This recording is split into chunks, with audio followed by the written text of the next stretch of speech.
দুলাভাই আমার ওড়না ধরে টান দিতেই বড় আপা ঘরে ঢুকেই আমাকে কষে একটা চড় বসিয়ে শক্ত গলায় বললেন, নির্লজ্জ মেয়ে, তোকে কতদিন বারণ করেছি আমার বাড়িতে না আসতে, বলি কথা কানে যায় না?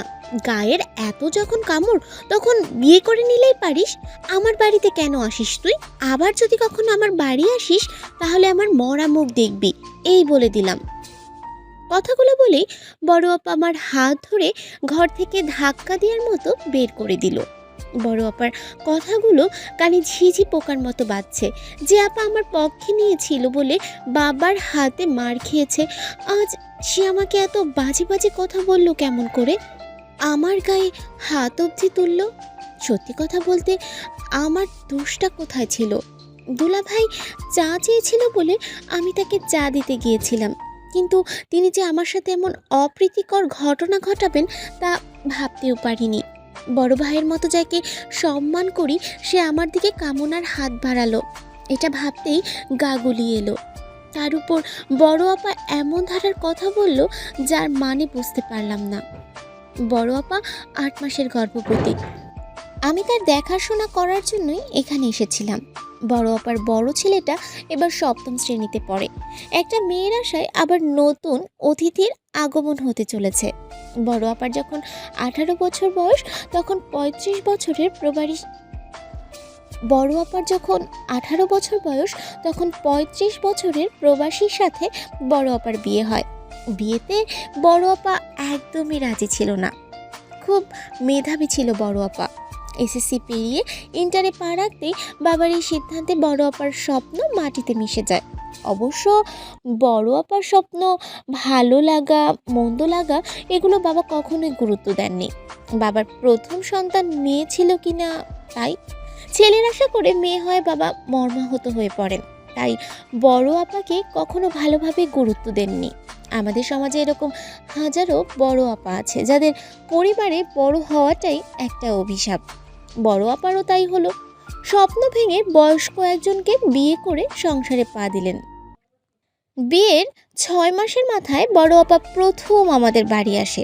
এর মাঝে আমাদের বাড়ি থেকেও কেউ খোঁজ নিতে যায়নি। তখন আমিও সবে ৯ম শ্রেণীতে উঠেছি। বড় আপাকে পেয়ে আমি আনন্দিত হলেও বাবা মায়ের তেমন পরিবর্তন দেখতে পাইনি আমি। বড় আপাও হয়তো বুঝেছিল, তাই একদিন পরেই সে চলে যায়। পরে জানতে পেরেছিলাম বড় আপা সেদিন নিজের সংসার ছেড়ে এসেছিল, কারণ দুলা ভাইয়ের চরিত্রে সমস্যা, নারী সঙ্গ ছিল। প্রবাসে থাকাকালীন বাজে জায়গায় যাওয়ার অভ্যাস ছিল, যা বিয়ের পরেও অব্যাহত থেকে যায়। বড় আপার তখনকার অবস্থা আমার বোঝার ক্ষমতা না থাকলেও পরে বুঝতে পেরেছিলাম, কিন্তু কিছু করতে পারিনি। আমিও তো মেয়ে। তারপর থেকে বড় আপা আর আমাদের বাড়িতে আসতো না। আমি প্রায়ই যেতাম, দুলাভাইয়ের সাথে যথেষ্ট পর্দায় থাকার চেষ্টা করতাম। বড় আপা আগেই বলেছিল, সাবধানে থাকিস, আর পারলে আমার বাড়ি আসিস না। আমি সেদিন হেসে বলেছিলাম, কেন রে বড় আপা, আমি কি তোর বুড়ো বরকে কেড়ে নিব নাকি? তবু আসতাম। বড় আপা তো মায়ের থেকেও বেশি ছিল আমার জীবনে, তাই বড় আপার এই সময়ে পাশে থাকতে চেয়েছিলাম।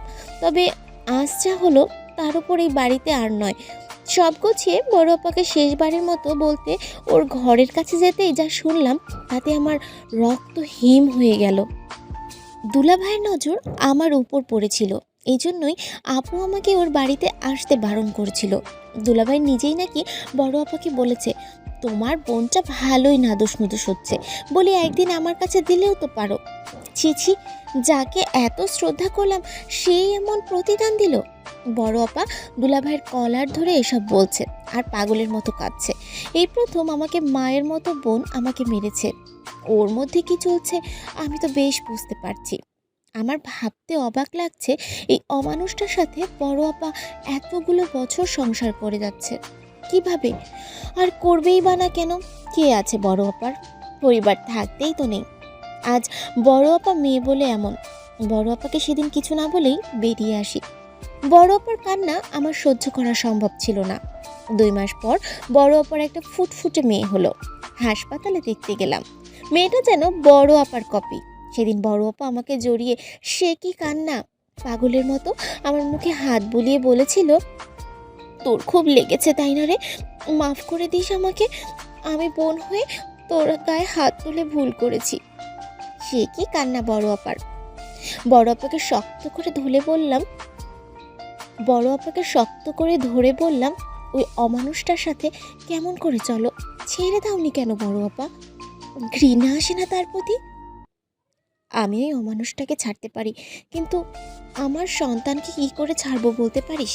আমি আমার নারী ছেঁড়া সন্তানের মাহারা করতে পারবো না রে। ছোট থেকে বাবা মায়ের তেমন আদর পায়নি, এখন যদি এদের ছেড়ে দিই তবে এরাও যে শেষ হয়ে যাবে। আর আমি এদের ছেড়ে যাবই বা কোথায় বল? বড় আপা বাচ্চাদের মতো হাউমাউ করে কাঁদছে। আমি বড় আপাকে ধরে ভাবছি, আপারে তুই কেন আমার মা হয়ে আসলি না? কেন আমি তোর গর্ভে জন্ম নিলাম না? কেন তোর নারীর বন্ধনে আবদ্ধ হতে পারলাম না রে বড় আপা? বড় আপার মেয়ে জন্মের মাত্র 3 মাস পর আমার বিয়ে হলো। বিয়েটা দিল বড় আপা নিচে, এতেও মা বাবার কোনো দায়িত্ব নেই। দুটোই মেয়ে, কোনো ছেলে নেই, এতেই তারা সারা জীবন শোকাহত থাকলেন। আমি চাকরি করে তাদের হাতে টাকা তুলে দিতে গিয়েও যে বিয়ের বয়স পার করে দিয়েছি সেটাও তারা খেয়াল করেননি। বিয়েটা হলো বড় আপার ইন্টারের এক ফ্রেন্ডের ছোট ভাইয়ের সাথে। বড় আপার সাথে হঠাৎই দেখা হলে আমার কথা বলতেই বন্ধু তার ভাইয়ের সাথে বিয়ে দিতে রাজি হয়ে যায়। কারণটা অবশ্য পরে জেনেছিলাম, সেই বন্ধুটি বড় আপাকে পছন্দ করেছিল, তবে বলার আগেই বড় আপার বিয়ে হয়ে যায়। যদিও সে বিয়ে করে এখন সংসারী, দেশের বাইরে থাকেন। আমাকেও বিয়ের পর দেশের বাইরে নিয়ে যাবেন, এটা শোনার পর বড় আপা যেন হাফ ছেড়ে বেঁচেছিল। আমি ছেলেছি বিয়ের পরে। যেদিন দেশের বাইরে পা রাখার জন্য বের হলাম, সেদিন বড় আপার অসহায় মুখেও প্রাপ্তির হাসি দেখেছিলাম। আমার বিদায় বেলায় সে এক ফোঁটা চোখের পানি ফেলেনি। আমি সেদিন চিৎকার করে কেঁদেছিলাম। বড় আপা বলেছিল, ধুর পাগলি, আবার তো দেখা হবে। এমন করে কেউ কাঁদে? নিজের আর সংসারে খেয়াল রাখিস। যার হাতে দিলাম সে তোকে সুখেই রাখবে। তোর বড় আপার পক্ষ থেকে তোকে দেওয়ার সবচেয়ে দামি উপহার এটা। দামি উপহারটা সত্যিই অনেক দামি। বড় আপা আমাকে জীবনের সেরা উপহারটা দিয়েছেন। দেশের বাইরে আসার পর বড় আপার সাথে 1-2 দিন পরপরই কথা হতো। মেয়ে হওয়ার পর থেকে নাকি দুলাভাই অনেক পাল্টে গেছে, বড় আপাকেও যত্ন করে। আমার বিবাহিত জীবনও ভালোভাবে যাচ্ছিল, তবে বেশি সুখ নাকি কপালে সহ্য হয় না।